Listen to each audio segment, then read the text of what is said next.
tell us about this Pink Floyd tribute band you're involved with. You're playing at the Depot in Salt Lake. Yeah, on March 7th, it's going to be an all ages show. They do this every year, and I know the drummer and one of the singers, so they kind of got a hold of me. I guess their regular guy wasn't able to do it this time, so I'm going to be filling in as kind of a utility guy. I'm going to be doing like all the backing vocals, all the, like lap steel slide guitar and rhythm guitar, auxiliary instruments. Yeah, and a little bit of keyboards. So. And I have to say, if you're interested in that sort of thing, they're going to be syncing Dark Side of the Moon with Wizard of Oz while we're playing with it. So.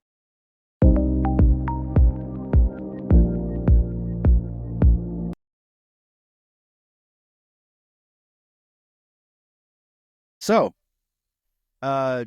John, welcome to the show. Glad you're here. Thank you for having me. Yeah. Thank you for being on. You were not only a childhood friend, like, not only saved my childhood from spending times at my weekends at my dad's because it was a house full of girls and you had all the cool stuff. And it got to a point actually where they didn't let me come over because they're like, no, you spend too much time over there. I would just be miserable. You know what I mean? Like, fine, I'm not coming over anymore. Like, this sucks.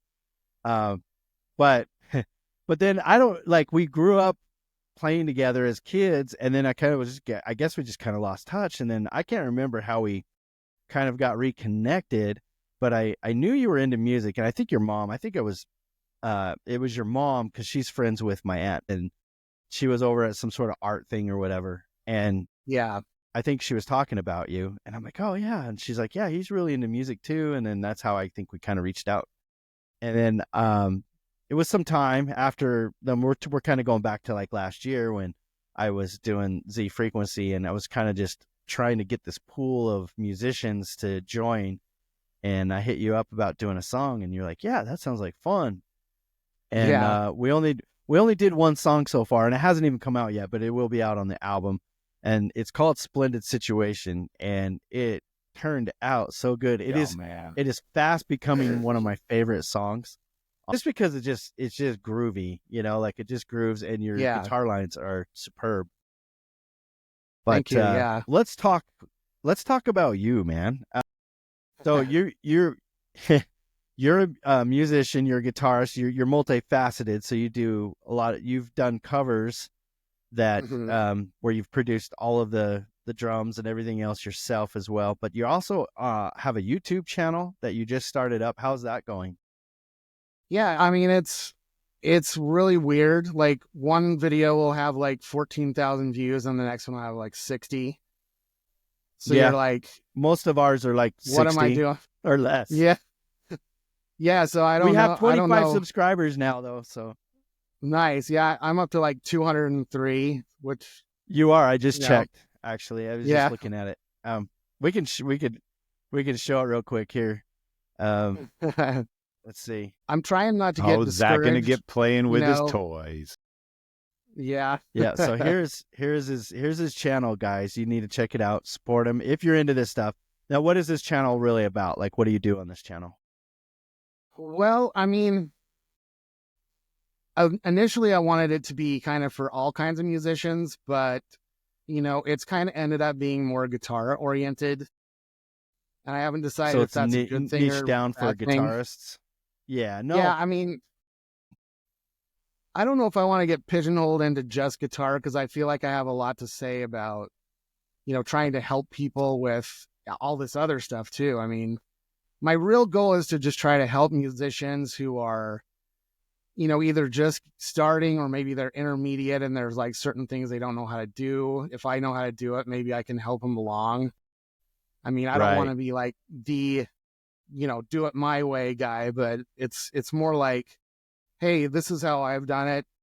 If you need help, maybe try it this way, see if it works for you. If it doesn't, hey, lots of other people out there giving advice too, but some of the things I do, I feel like I do in kind of a unique way, my own way. And,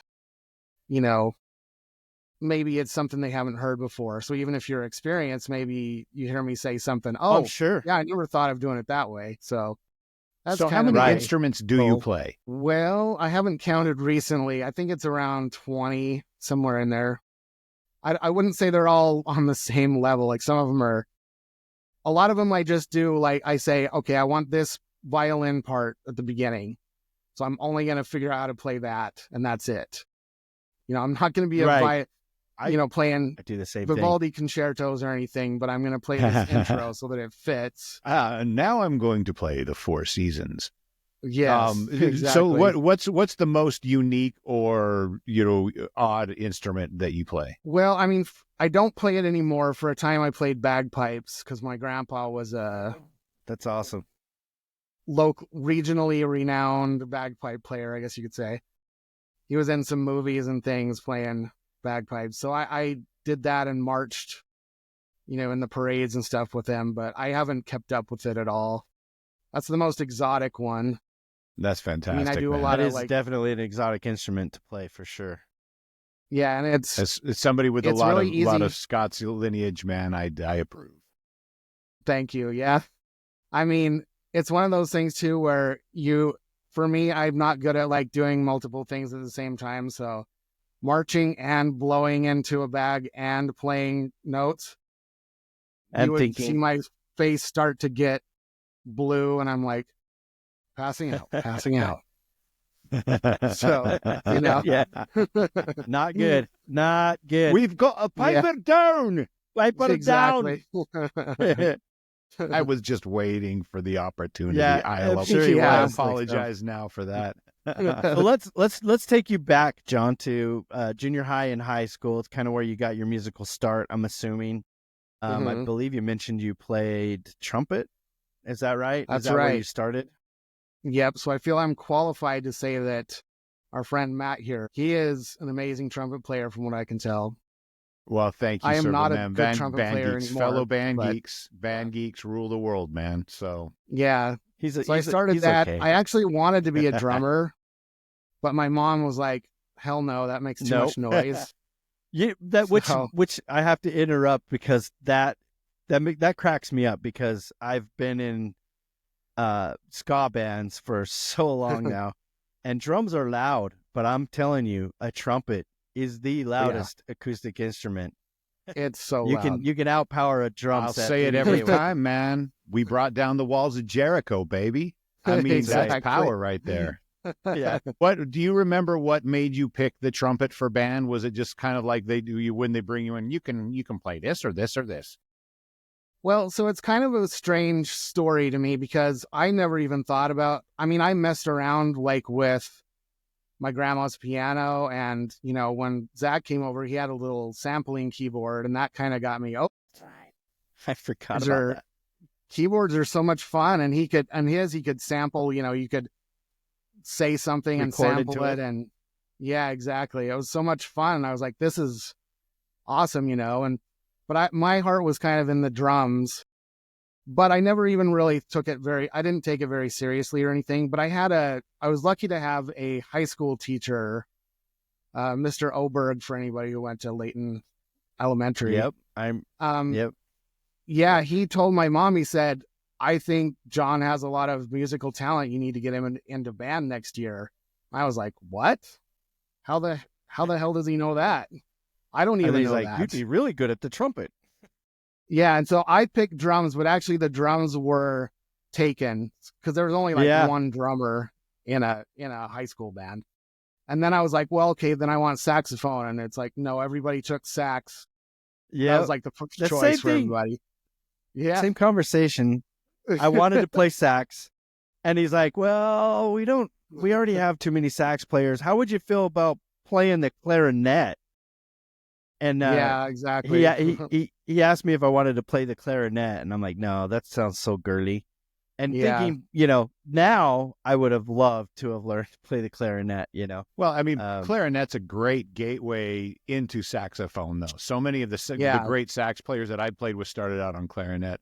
I picked the Yeah. trumpet because I was teetering between trombone and trumpet because, man, I had seen The Music Man, and 76 trombones hit me a certain kind of way, and I was like, yeah, trombone. But then they were like, well, your arms aren't really quite long enough to reach seventh position. I was in fifth grade. I'm 10 years old. Of course they're not. Yeah. But they're like, but I'm like, well, trumpet, man. If I learn trumpet, I can play the 20th Century Fox fanfare, which is how Star Wars starts.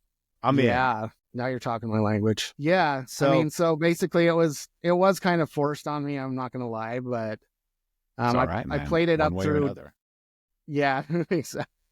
So I ended up playing that all through, well, about halfway through high school. I quit because marching band was like a military operation, and I'm not good with authority. They take it very seriously.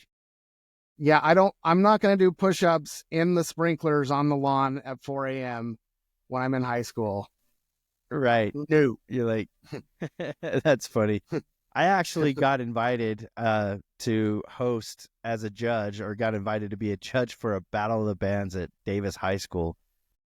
And it was just funny that you're speaking about, because they take it very seriously. Like when I said, yeah, I'll go ahead and do it, then like immediately I got this email with PDF downloads on the rules and this app I had to download and like sync into and set up this like PTA sort of like username and password to log in.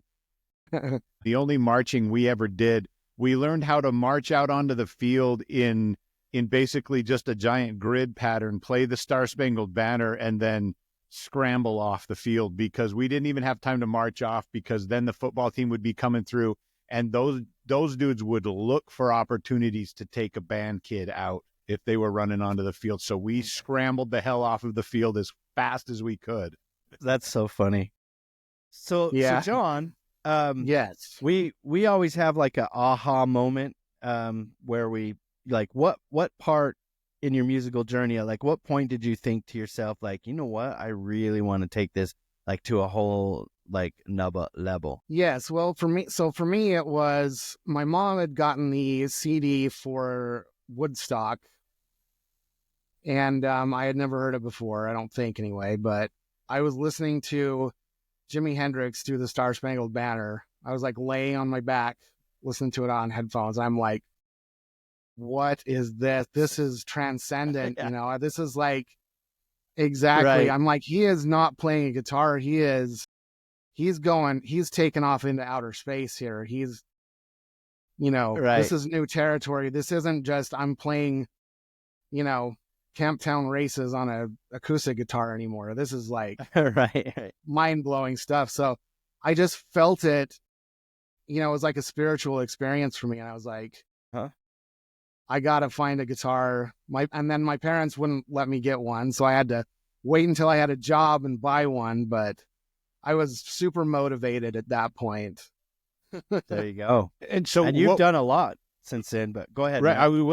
So what were the influences early on when, you know, once you picked up the guitar and decided, you know what, this is something I'm really, I'm really into, I'm digging it. This speaks to my soul. So what bands influenced you early on and helped, you know, you create the, you know, your kind of persona, your personality as a musician? Yeah. So, I mean, early on it was, by the time, a few years passed before I was able to get a guitar. I actually didn't get a guitar till I was almost 18. And by that time I had moved on to metal. And so it was like all Metallica all the time for me. And, you know, at one point I knew I could play everything from the beginning of, you know, the first album, Kill 'Em all the way to the end of the Black Album. In one sitting I did it, just for the fun of it. Just to challenge yourself? Yeah, just to see if I could do it. That's nuts. Yeah. I used to practice about somewhere around 6 to 7 hours a day.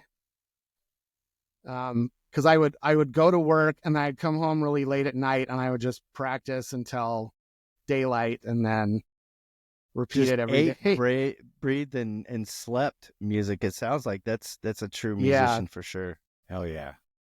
Yeah. That is so tell me about Myramid. How do I pronounce this? Myramid? Is it Myramid? Myramid, yes.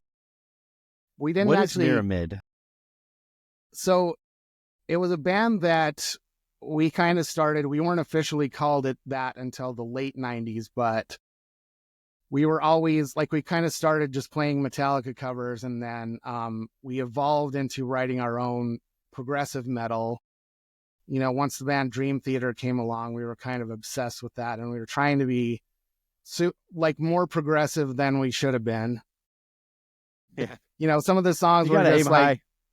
yeah, it's like, this song, you know, goes 13, 16, then 15, 16, then 17, 16. Why? Oh, Just math, because it does. Yeah. So it's math like, rock. Oh, yeah, I mean, and so it was a kind of a weird thing for me, honestly, because we never really finished songs. We would just write these epic long things. And then, you know, just never, like, they never had vocals. It was just crazy. And then finally we have, in the early 2000s, we kind of tamped it down a little bit, and we got Sam Potter on vocals with us, and he kind of reined us in, and we actually got some songs that we could perform live. You know, in 2000, 2001 era, we actually got to perform them live, the ones that were coherent enough. right. So what was the time for, like, so you did do some live gigging with Myramid, then I'm assuming. How many shows would you say you played before that ended, or how did it end? Well, so I had done some stuff a little bit before that too, but this particular band, I would say we probably played like 5 shows. We did a Battle of the Bands at Weber State as well. It was kind of Perfect. Awesome. Yeah, it was kind of weird experience. Yeah, they 'Cause are. They are. Yeah, like we were, you know, all these, at the time it was like Korn, you know, like new metal was big, and everybody was like, what is this? This doesn't, like nobody liked it basically at the time. It wasn't a good You were time ahead to of be your who we time. were.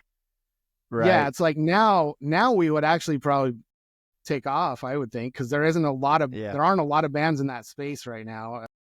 You know, but that was Hooray Who back then. We were ahead of our time. If we had come out maybe even like 10 years ago, like that whole reggae rock ska thing would have been huge. But it's just, anyway, I had to laugh because it's so similar.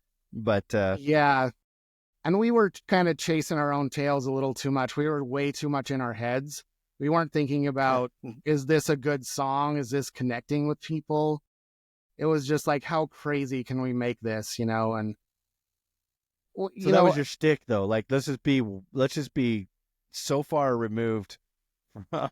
You're talking about a 13/16 time signature.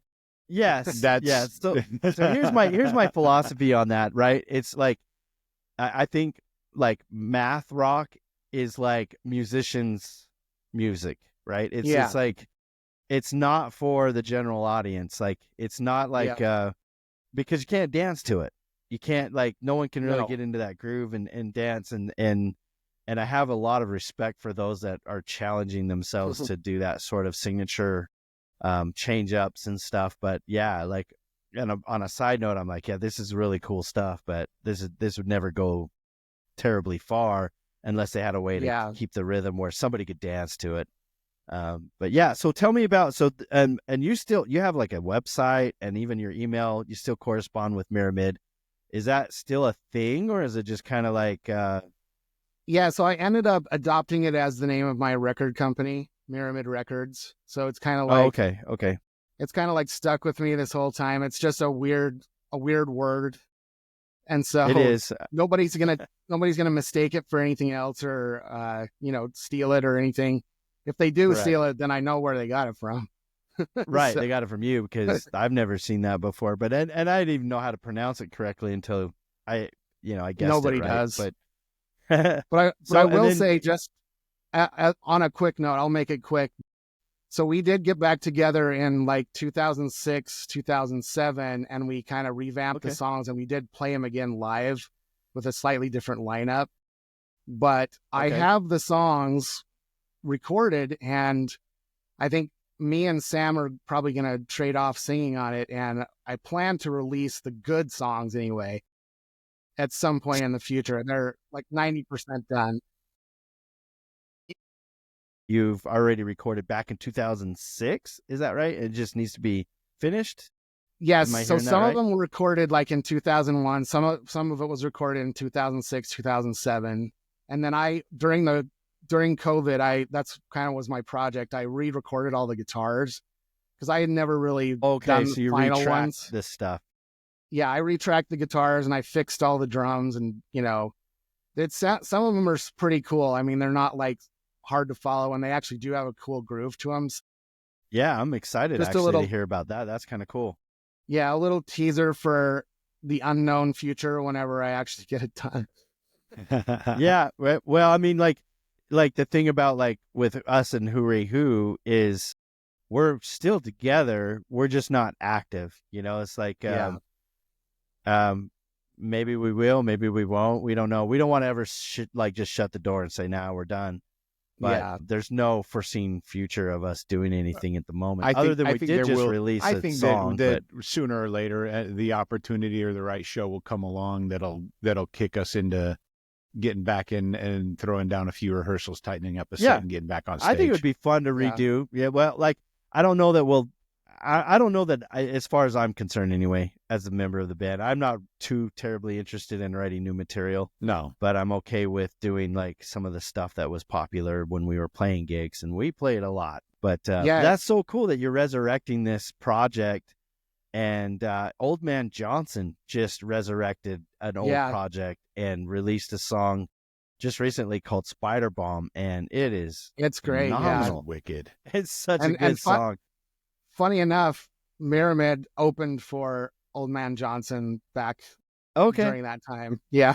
Yeah. Right. I They love did all not those like guys. us too much. We were so Well, they're extremely like, different. it's but- too Well, different. they're- Well, I mean, if we're being honest, they're kind of some self-important dicks.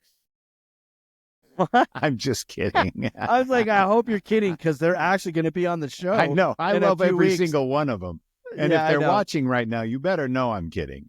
I hope, At the that's time- so funny. At the time, there was kind of a little rivalry because it's like they were kind of the indie, like we're cool, quirky, fun guys, and we were the metal heads, like we're super serious. This is like yeah. this is real music, And so there was kind of that tension, I think, and they just thought we were idiots, and we probably thought they were, preppy Mormon boys or whatever. So Yeah. I don't have any ill will towards them. I only know Danny. Well, obviously, because you still like work But- with, but yeah, they, but I'm sure Um, they're great guys, and I would love to They meet are. them someday. Yeah. I mean, They they're are also great guys. fantastically talented and They are. and creative, and they do such a great job of that fine line of quirky, but they will rock your socks off and not apologize for it. I almost think they Yeah. have a song about that. I think, in fact, yeah, I do. I think so. And then they also have a song about skinny dipping.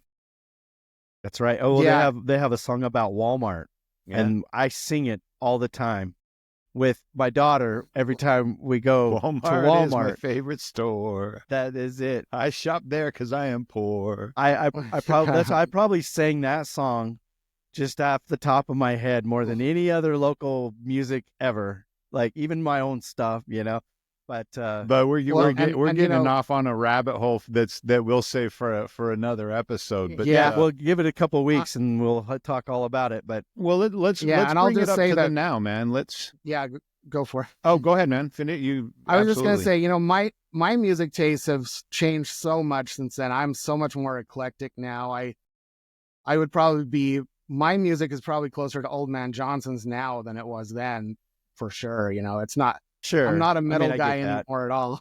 So anyway, Right, but it's good to know that stuff though, and to be able to produce it. Like you did such a great job on Z Frequency's song. Like it, and it's not metal, but it's rock, No. and it's just I like it because it has, like it, to me it felt like, okay, this is kind of like a flavor of what John's style is, and it actually sat really well within the mix. And I don't know if you were massaging that whole genre to try to fit to that, or you kind of did maybe a mixture of both, where like, oh, this is kind of me, but this is like I think this is what he likes.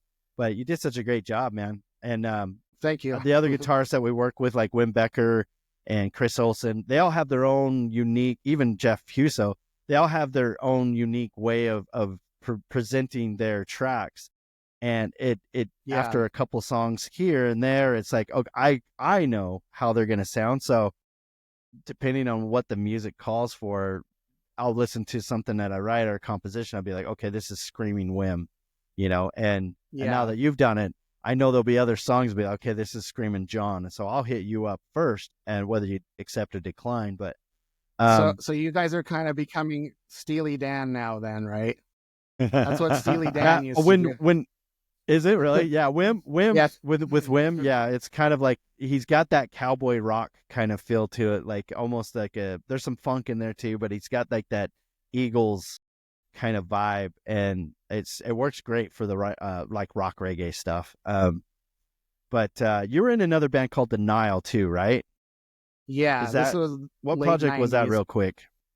Okay, so was that before Myramid or is that after? It was concurrent with it. So it was okay. before Myramid played live shows. I started with Denial, and that was actually Jeff Huso's band with another guy.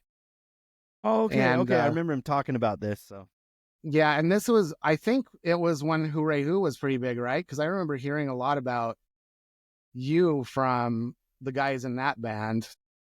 It was like 96, 97 probably. Well, if it was 96, 97, that would have been Catfish. That would have been... Okay. I just remember hearing your name, not necessarily the band name, but yeah. Oh, yeah. So, yeah, Catfish was 96, 97 actually from 96 to 98. And then in 98, we formed Hooray Who. And Hooray Who was actually a band prior to that. So it was like a 95, I think, is when that kind of all took place for a little while. Zach alone was Hooray Who in like the tail end of 93, 94, and then I got back from a mission in at the tail end, like the very end of 94. So 95, Hooray Who was around, and it really kind of only lasted that summer, and then in a little bit, and then Zach and we had picked up a sax player, and the three of us hooked up with the kids that were playing as Catfish, and we kind of helped, completely turn around the sound of that and created Catfish together. And then once that kind of fell apart, we had picked up a drummer, and we decided, okay, well, we'll go back to being Hooray Who, and started playing as Hooray Who again. Yeah, we also picked up a percussionist too. Right. So it was we picked up a bassist, percussionist.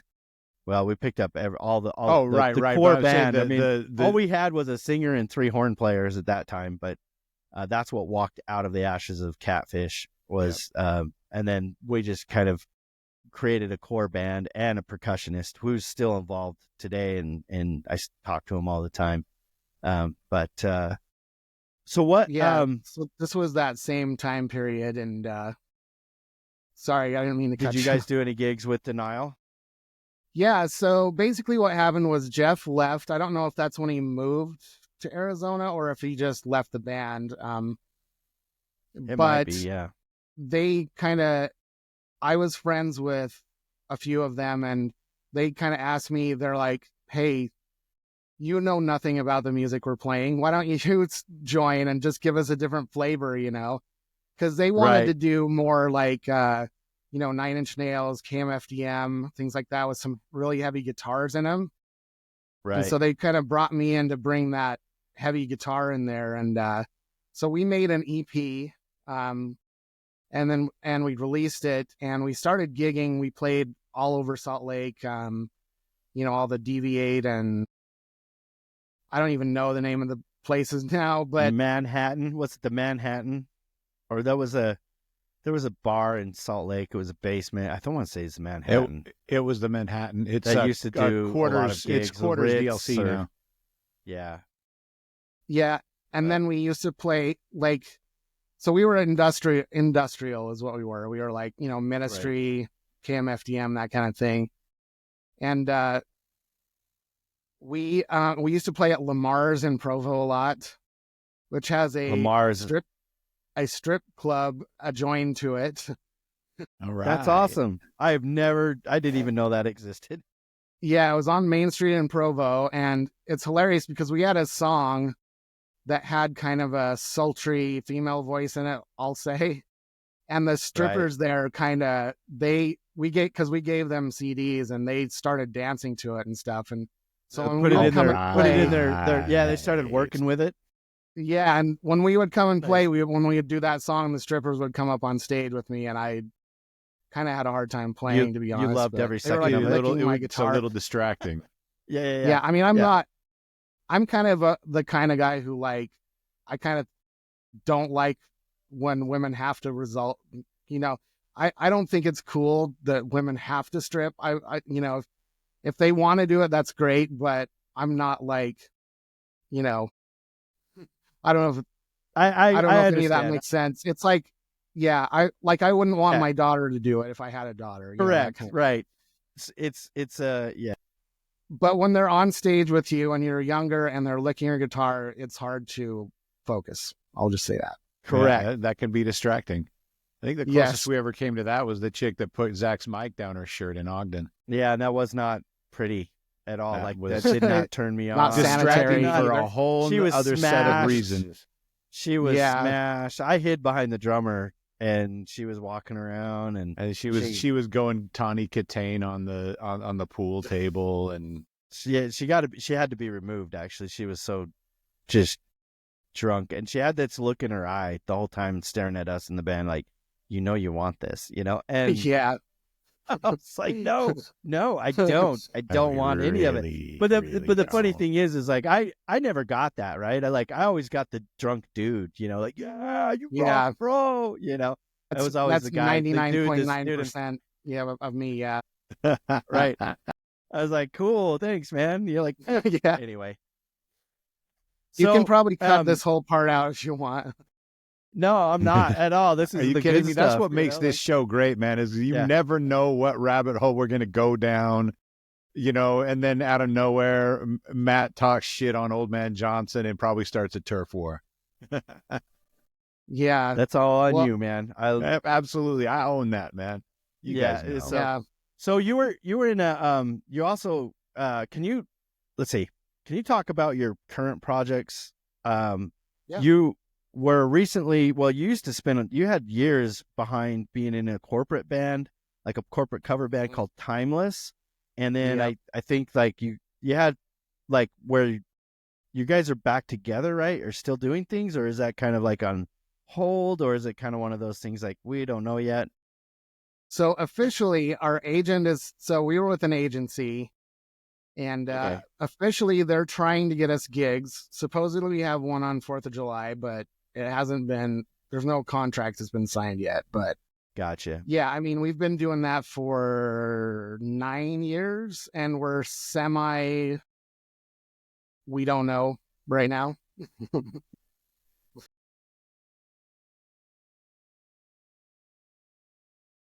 Quick intermission, folks. We've curated a Spotify playlist called The Guest List, showcasing the incredible artists who grace our show with their talent and stories. Dive deeper into their music. Plus, discover exclusive tracks by Z Frequency. Click the link in the description or search for The Guest List on Spotify. Enjoy, and back to the show. So, real quick, because I was really excited to have you on, because there's a dynamic in that we haven't really tapped into in the podcast, or as an alternative or an option for a musician, is that, you can be in a cover band and you can make a lot of money if they're playing a lot and stuff. So how did you get started doing that? Well, there's the complicated version and the easier version. You pick. How can I? Well, so how it kind of originally started was I was in a classic rock band with a bunch of guys called Paid in Full, which still existed until last year. Because it was basically some of the same members of Timeless are also Paid in Full. Okay. And we would do, right. Basically, Timeless adds 2 female singers. And so without the 2 female singers, we're Paid in Full, and we just do classic rock. So we were still doing that. But basically what happened is that kind of fizzled out because our lead singer, his wife didn't want him to do it anymore. And so he's gone all the time. Yeah, and like religious reasons, stuff like that. Oh, I got you. Okay. Yeah. And so we kind of got connected with this guy, this super rich guy who I won't name names, but he wanted to put together a vanity project where he was able to sing on a few songs and pretend to be cool. And it was going to be a corporate thing. And so he kind of got, like, he had all the connections and everything. So he was going to get us connected with these agencies and stuff like that. And it just ended up being this whole weird, shit show, basically. And his, Well, okay, so basically what you're saying is your advice to those out there is don't do this, kids. No.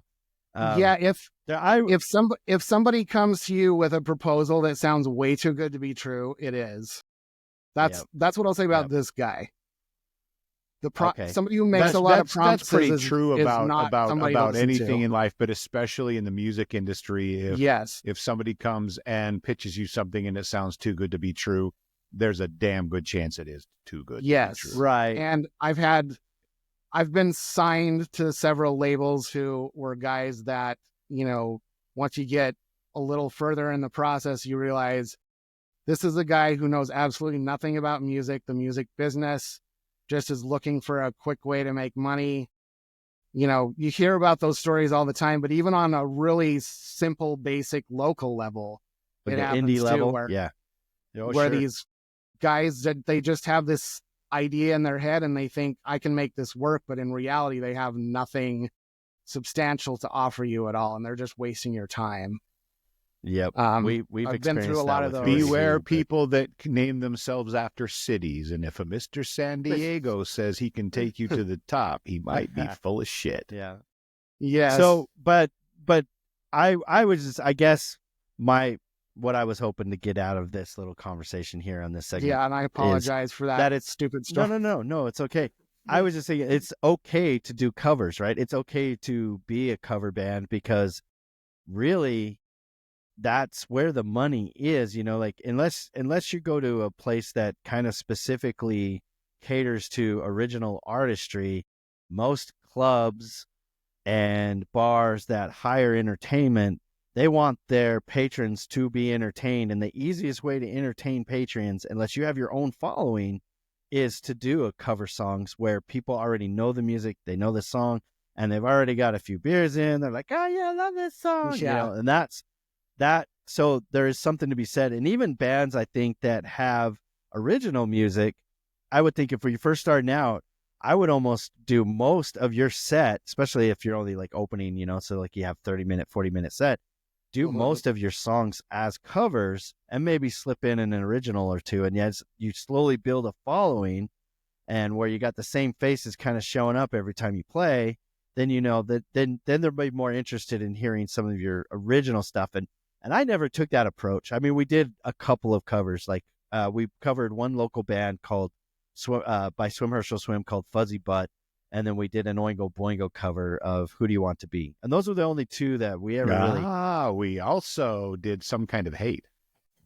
Well, that's right. Well, I did, yeah. I don't know if we ever do that live. No, we did, yeah. We played that. We played it live. So we did the Misfits too. Had a trumpet solo in it. That's right. Oh, that was that weird set where it was like acoustic. But yeah. Yeah. Anyway, so I was thinking to take away from that because most of the people that we interview on the show are original artists, like that's what they focus on. That's what they want to pump out. And it's kind of like, but you actually do a really good job. You do really good work. In fact, can you take us behind the process of some of your recent cover songs that you've released for, like I know you just recently did one as a tribute to your dad. You want to talk about that for a little bit? Yeah. So actually all of the covers that I've been doing are a tribute to my dad. They're like songs that he loved, but also kind of influenced me and my writing. So I kind of picked a bunch that I thought if he were still alive right now, he would be really thrilled to hear me do a version of it. At least I think anyway. Yeah, and so, absolutely. And these are things that that are just kind of classics in my head. I might have a memory associated with them. like I'm sure if you have parents that didn't listen to fuddy-duddy music anyway, you might have certain Right. songs and things that you associate with, memories of spending time with them, things like that. So each of these songs are tied to a specific memory that I have of him, or, one was my mom's memory of when they were dating, things like that. And so I've kind of I remember them she based on posted that. something about that. It was very heartfelt. I was like almost tearing up over it. It was really cool that you did that. And they can find it, like, so people can find that on Spotify and all of the socials as well, right? I believe. Yeah. Because you did what were the two? I know of two covers for sure. You did I think a Fleetwood Mac or Stevie Nicks song, if I remember right. Yeah, so I started out with my niece on vocals, doing Dreams by Fleetwood Mac. And yeah, she kind of blew, I saw her post on social media one day and she blew me away, and I was like, why not have her try it? And when she came and recorded, she blew me away too. So that was a really, Awesome. I mean, I basically cried the entire time we were recording because I was thinking I about bet. my dad and hearing how amazing she was doing. It was a very emotional experience, and that's kind of the point of this project. It's not just to, here's me covering songs. And I remember you kind of hit me up about like, how do I approach the cover thing, and you did such a good job, man. Like, and what was it? You did another one just recently. Yeah, so all I could think about, I can't remember the name of the song, but it's like, it reminded me of Vietnam War. I can't remember, what's the name of the song? What's the other one you did? So the other ones I've done, I did Carry On by Crosby, Stills, Nash and Young. Then I did Happy Together by the Turtles. Well, that's right. That's one. Yeah, and then I did We Got to Get Out of This Place by the Animals. That's the Vietnam one. That's what all the soldiers that's the used one. to- Yeah. Okay. Yeah, the soldiers at the dances, the USO dances would, they wanted to hear that song because it's, obviously they want to get out of the war. But so that was kind of a, a special song for my parents, because that's something, because my dad was in the Navy in Vietnam, and so that's something they always used to sing during the dances. Yeah, and then my last one was, my last one was Wish You Were Here by Pink Floyd. So okay, cool, and we'll talk about that in a second. But I just wanted to let everybody know that his dad had this, at least from my memory of it, when I would go and hang out in the weekends, he'd spend a lot of his time down in the basement, and he had, like, I think half of the basement was this like a massive, amazing, small scale model train, like a universe. And and he would spend, like, he was meticulously do the modeling and the art for all the trees, and such an amazing sight to see that, especially as a kid. You're just like, whoa, like you felt like you were a giant looking, like some sort of King Kong or Godzilla walking around this village. And it's so easy to like just get lost in the whole world when they're that detailed and stuff like that, and it's so easy to kind of imagine yourself wandering around in this in this world that they've created. That is wicked cool. And he made most of the stuff he made from scratch, like the buildings and things like that. He would get little tiny strips of wood, and he would mold the plaster for the brick buildings, stuff like that. And actually on my YouTube channel, the first video I put on there was a walkthrough of his train set after he passed, just so that we could remember it as a family. But anybody can go check it out if they're really into it. Yeah. Cool. Did he ever share that kind of passion with anyone else, or was this kind of like you just went down in the basement and you took a left and all of a sudden you're in this new world? So he was actually a founding member of the Hostlers Club, which is a model railroading club here in Utah. And he would actually have tours of people come through his house. There was people from all around the world that would come through, and like to see it, Japan, China, Germany, all that.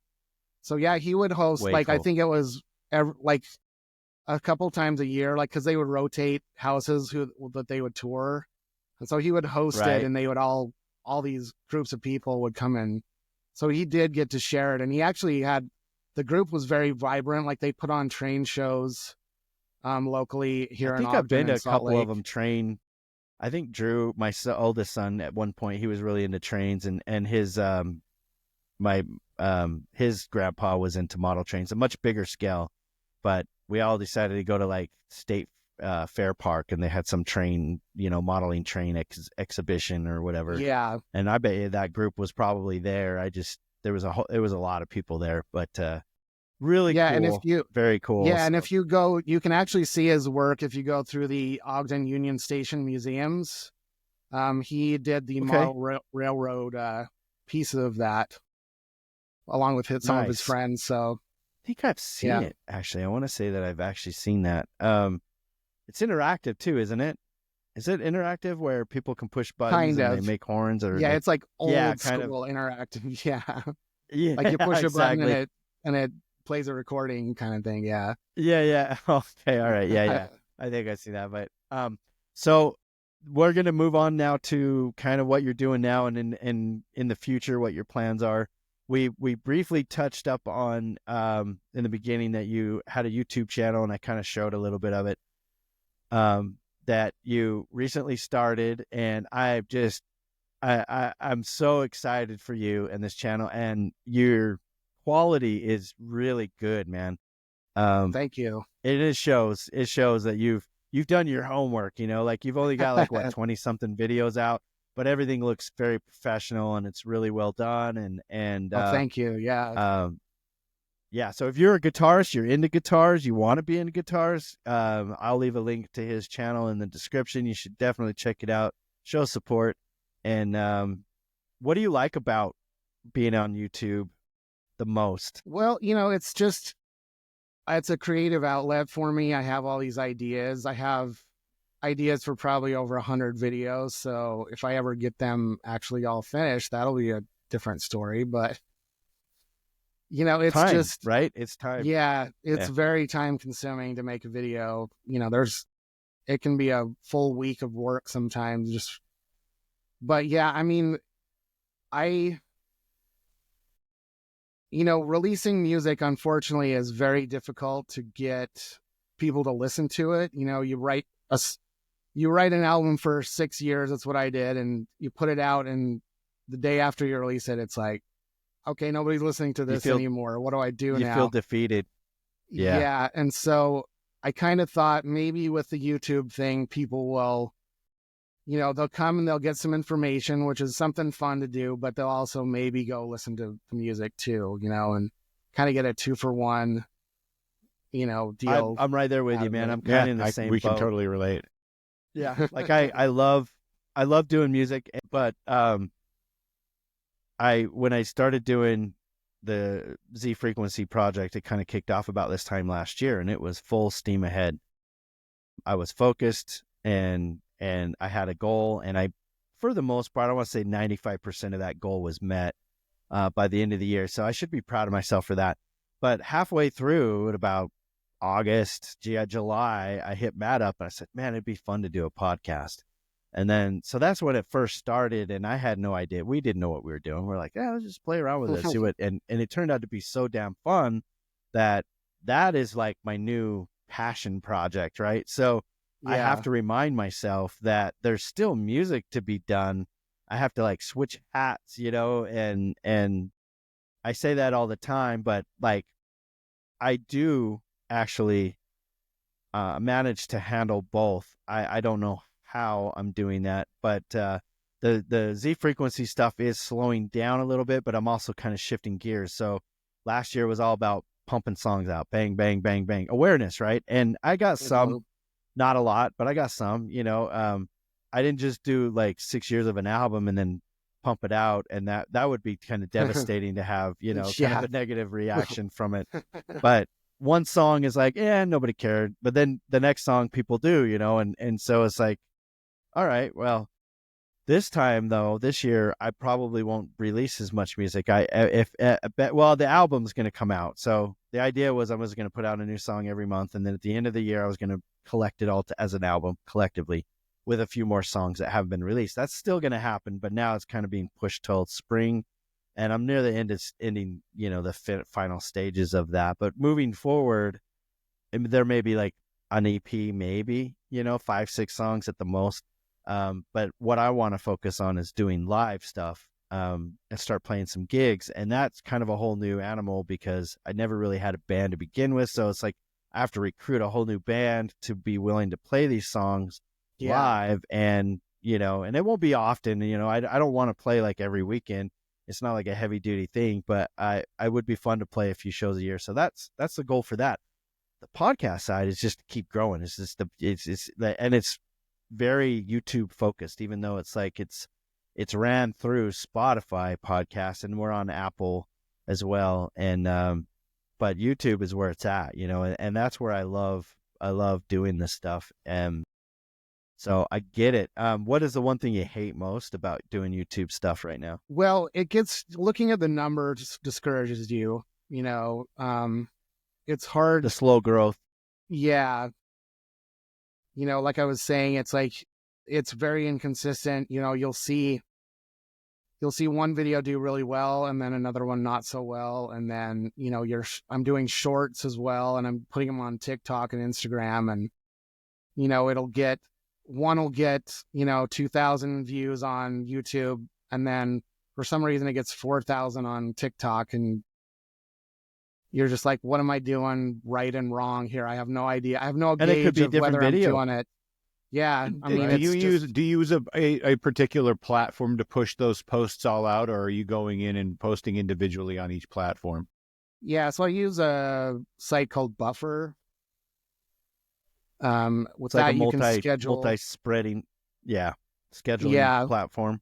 Yeah. You get the first we three. use one too, but yeah, you get the first 3 social media platforms for free. And YouTube, I do everything manually because I need to kind of manage. Well, you want to tie the main video into what you're doing. Yeah. Unless it's a standalone, but I get it. Yeah. I agree. But you know what though? You're doing real, man. Like, honestly, if you think about it, dude, like you started this when, like a few months ago, like October or somewhere around there or something like that.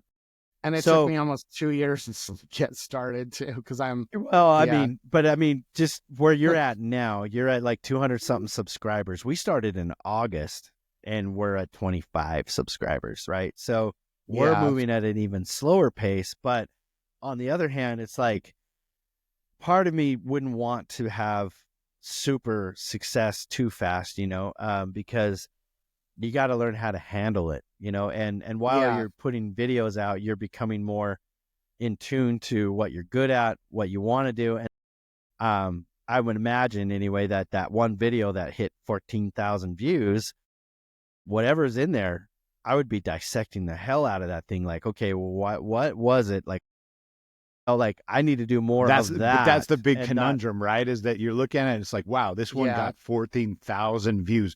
What did I do that made that special? And then trying like crazy to replicate it. It's like, wait, what? Okay, well, no, it's not. It's got to be tough to figure out. Because I've done similar topics to that before, and it didn't really make much of a difference. Yeah, so then you're like, well, what the hell?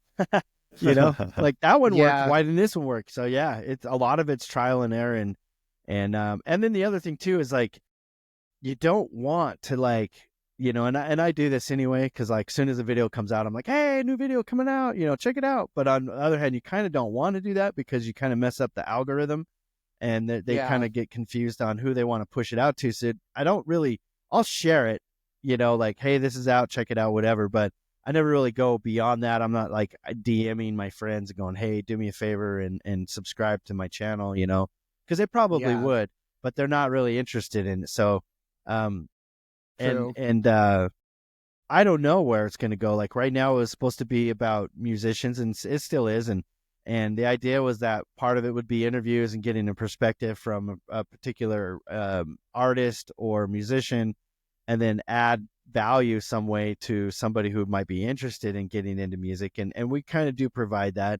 And in my head, in the beginning, I thought, well, we'll probably have more of those, like just Matt and I talking about, certain things like how to start a band or how to book a gig or rehearsal etiquette or that sort of thing, and not so much interviews. And like, oh yeah, every once in a while we'll have an interview, but no, it has been almost all interviews, and I love it because I'm getting all these crazy stories and stuff, So it's a learning process for us, but I get excited when we get like a new, like I get an email notification when we get a new subscriber, and it's like, you now have 25 subscribers, and we're like, and we're excited. Well, and it's been really fun to like, as we're doing this, as we're, growing and figuring things out, kind of finding our voice and finding out, who we are as a podcast, as hosts, and kind of not being afraid to explore this avenue or that avenue and whatnot. But I've also learned in, 34 years of knowing this guy, that when Zach calls me up and says, "Hey, Matt, I got an idea." Hold on to your seat. Idea. You have a seat, baby. Buckle up, because it's going to be something. That's so funny. But you've always been hyper creative as well. Like you've had your hands in all kinds of stuff. So like I think we're kind of two cuts of the same mold. We've kind of had parallel lives a little bit. Right, it's and weird. But there's this like weird space and time where we just never like talk to each other for a while. Like it's so weird, but I'm glad you're back. You can you can blame me for that too, because I kind of was hidden away a little bit. I wasn't really trying to get myself out there too much. Yeah, I'm very much an introvert, and gotcha. I'm just almost just now really trying to get myself out there more, trying to say, hey, it's okay for people to see me, to know me. I was like, how far back on the stage can I stand? Can you turn the lights off that are on me? Well, like my son, he's a rapper. He's just supposed outed to keep him, incognito. But he's gonna rewind. He was on the show, and he was a cartoon character. He was a cartoon avatar. Oh, and he didn't want to show. I his didn't face know that. To give That's you a an new idea. one for me. Right, and it was. I mean, we've had we've had all kind. You name it, we've already kind of had it, man. We're running the gamut here, as far as uniqueness in different shows. But so just to cap your YouTube channel real quick, we're getting near the end here. But so your YouTube channel name is John McCallum Music. Yeah, John McCallum Music.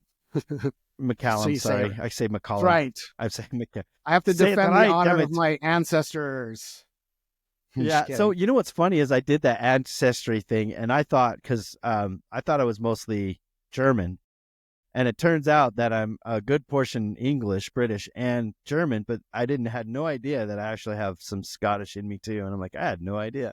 Anyway, John McCallum Music. Yes.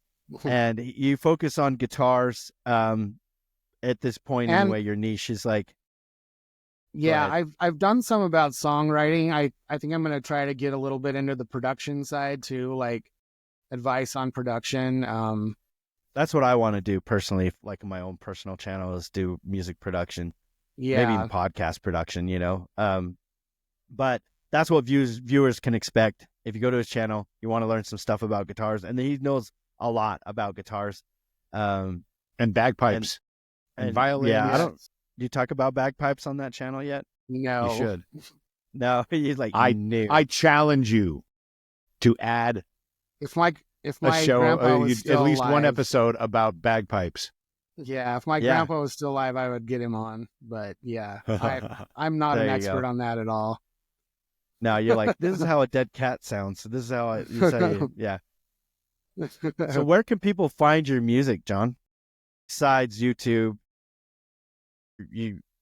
where would they go to search? Like, what would they search under your name or band or under my name, John McCallum? There is. See, I was going to use my middle name, but I was kind of like unsure about it.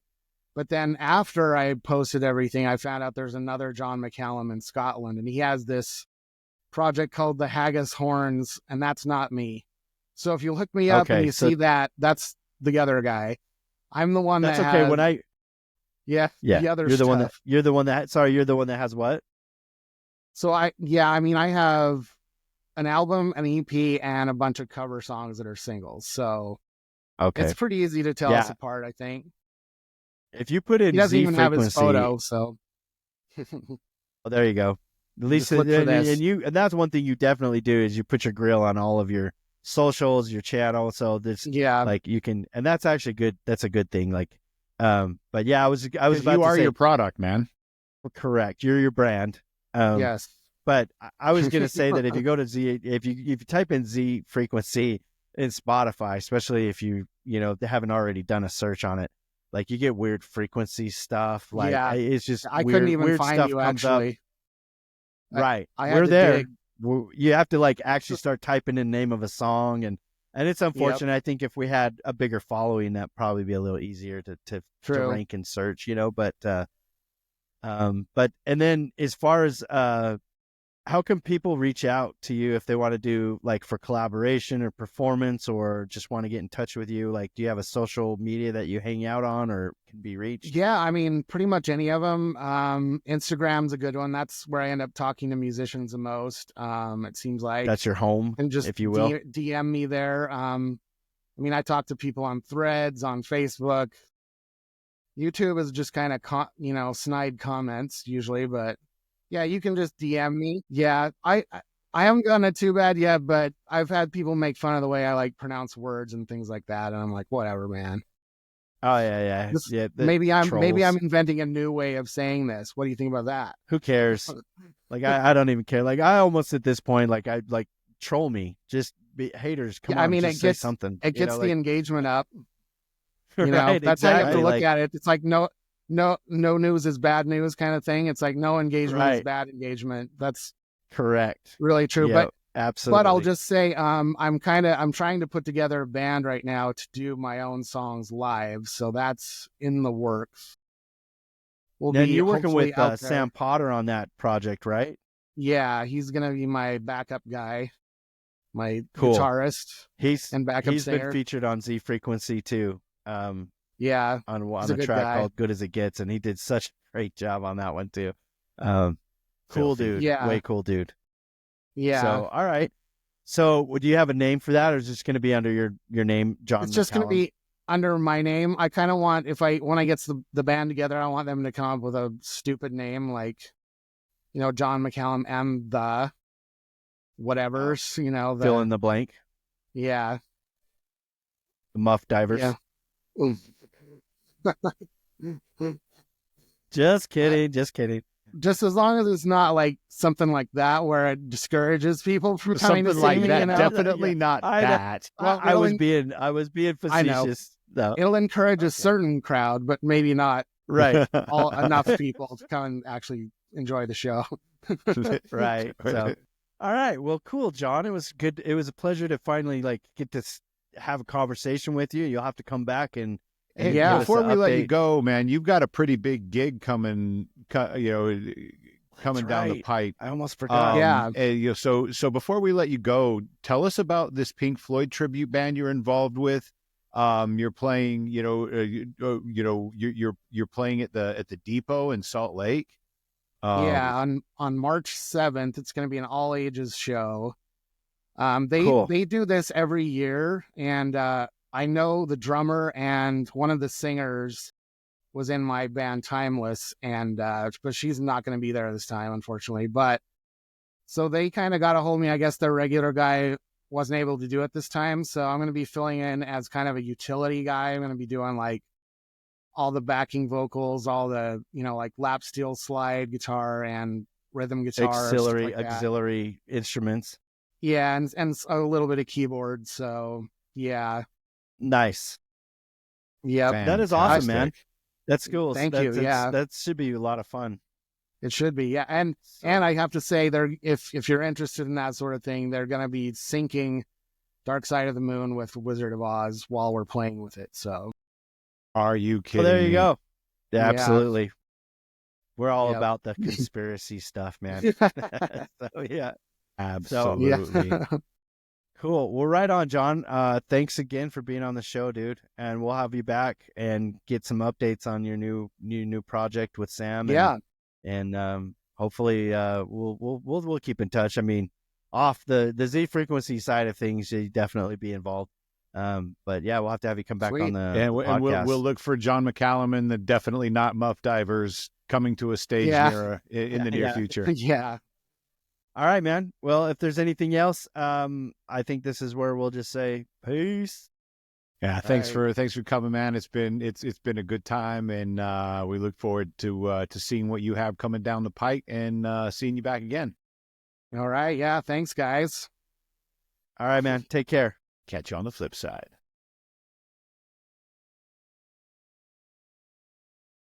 All right, that's going to do it for today's episode. A huge thanks to John McCallum for hanging out with us and sharing his story. It was an awesome conversation. If you had a great time or learned something new, make sure to hit that like button, subscribe to the channel, and maybe even leave us a review. You'd be the first one ever. Just saying. Yep. It really helps us out and keeps the show going. Thanks for listening, and always keep the music alive. Catch you next time.